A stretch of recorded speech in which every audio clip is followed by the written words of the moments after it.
Good afternoon and welcome to Teleislas News with the most relevant and important information of the day. Teleislas News learned during the morning that the Attorney General's office dismissed and disqualified former Governor of San Andres, Providence, and Santa Catalina, Socorro Guerrero Bui, for a period of 8 years.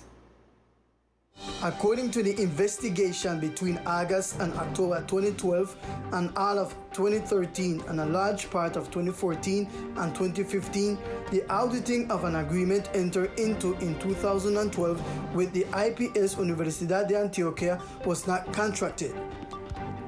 The Attorney General's office dismissed and disqualified for 8 years the former Governor of San Andres, Providence, and Santa Catalina, Socorro Guerrero Bui, who was the governor of the islands for the period from 2012 to 2015, for not having the audit to ensure the proper execution of a contract.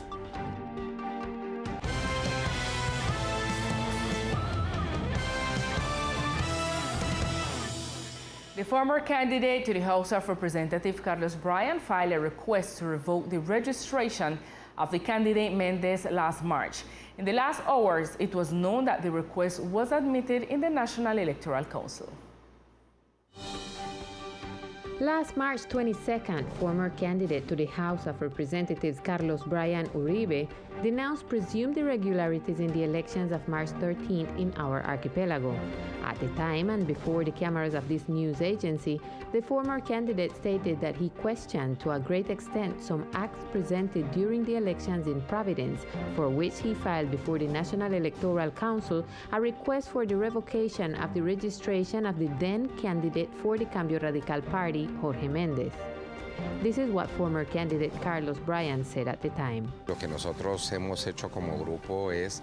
What we have done is to go to the due process. But here we have to speak clearly.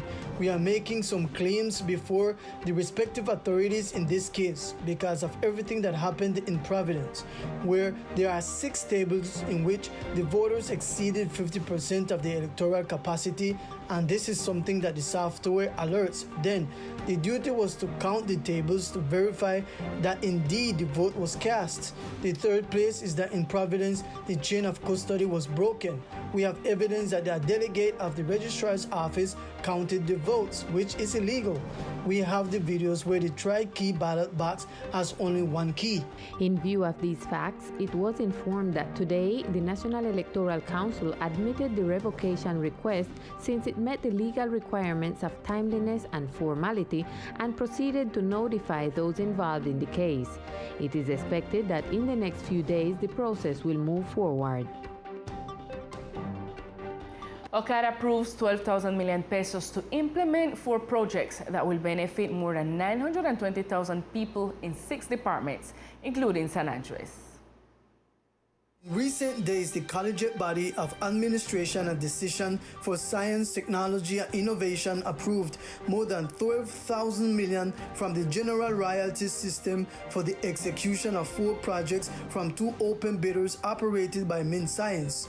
For the Environment and Sustainable Development call for proposals, 5,684 million was approved for the implementation of 3 projects to be executed by the Corporation for the Sustainable Development of the Archipelago of San Andres, Providence, and Santa Catalina, the Universidad Piloto de Colombia, and the Universidad Tecnológica de Pereira.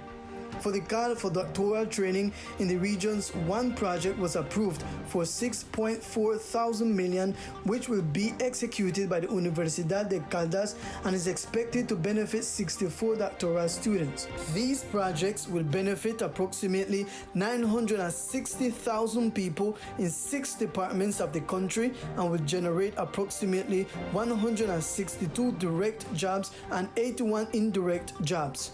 Regarding the project approved for the department, it should be noted that the exploitation of the potential of seawater through the development of a prototype for the production of alternative energy coupled to a seawater desalination system on San Andres Island, executed by the Corporation for the Sustainable Development of the Archipelago of San Andres, Providence, and Santa Catalina, for a value of $1,140 million from the SGR, benefiting 1,330 people. And more than 12,000 million have been collected in just 1 month since the state government began tax reliefs. For the month of May, the reliefs were with 20% discount, and from today, which is the beginning of the month of June, the discount will be at 15%. This is an opportunity for the community to take advantage and pay their taxes. Now it will be easier because from today the 15% discount on taxes start. The Secretary of Finance gave a positive report regarding the amount collected during the month of May. From the 1st of May until the 31st of May, some tax reliefs of practically 20% were granted. For this 20%, a collection of approximately 12,100 million pesos was achieved from industry and commerce, property, automobiles, and guidelines. Now this ordinance is for 3 months. Currently, the tax relief that starts today, June 1st, is 15%, and for the month of July, it will be the 5% discount. The invitation made by the Secretary of Finance, Luis Viloria, is to the community to take advantage of these benefits and catch up with their taxes.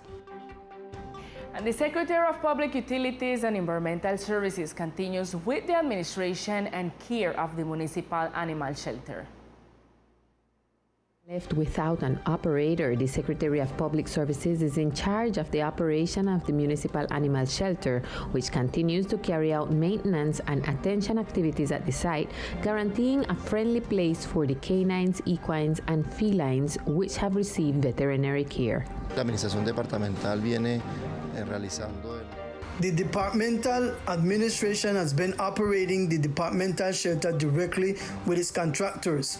This is done while the contracting of an operator that should be in charge of the administration of this shelter is achieved through a bidding process. Last week, we received the visit of the environmental prosecutor and a judge of the Republic, who were able to see the work being done by the departmental administration. They evidenced improvements where a good job is being done by the government, which with the collaboration of private companies has managed to take care of the feeding of the animals that are in the shelter. It is worth mentioning that the Secretariat of Public Services and Environment will be in charge of the operation until the hiring of an operator that meets the requirements for the maintenance and care of the canines, equines, and felines that are in the shelter is achieved. And the national vaccination plan against COVID-19 continues in the department. Here are more details on the progress of this strategy on the island. Vaccination campaigns against COVID-19 continue in the department. The departmental state social enterprise reports that they already have the biologicals for the application of the 4th dose or second booster dose for those over 50 years of age. The entity gave a report on the progress made in the immunization against the virus in San Andres.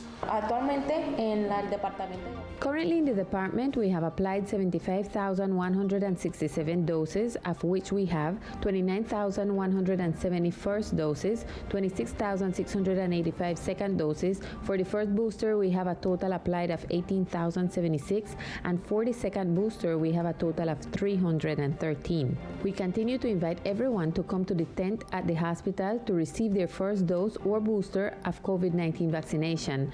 We are at the tent from Monday through Friday from 8:30 a.m. to 3:30 p.m. and on Saturdays, Sundays, and holidays from 8:30 a.m. to 1:30 p.m.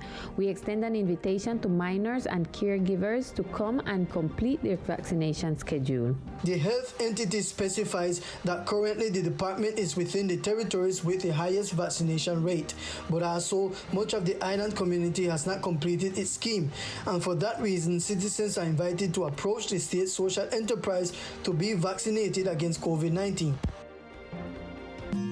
Desde marzo del 2020, 72.182 familias económicamente afectadas por el COVID-19 se beneficiaron con alivios financieros. El Fondo Nacional del Ahorro nos mueve lo que sueñas. And now let's get to know other facts that today are making news in our brief news section.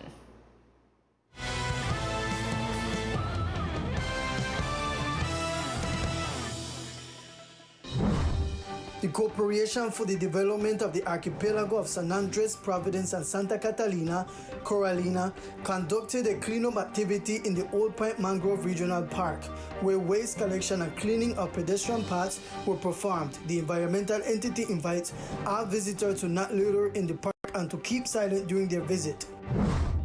The Secretariat of Agriculture and Fisheries reminds artisanal and industrial fishermen, fishing companies, fish product marketers, restaurants, authorities, and the community in general that the lobster close season is in force from March 1st, 2022 until June 30th, 2022 in the area of San Andres Island according to Resolution 090 of 2016. The capture, marketing, and consumption of this resource is prohibited. As part of the commemoration of World Tobacco Free Day, the Secretariat of Health, through the Dimension of Chronic Non-Communicable Diseases and the Colombian League Against Cancer, held a training session with coordinators of educational institutions in the department, where the use of electronic cigarettes and their harmful effects were discussed, as well as the importance of transmitting to students the risk of contracting lung diseases due to tobacco use.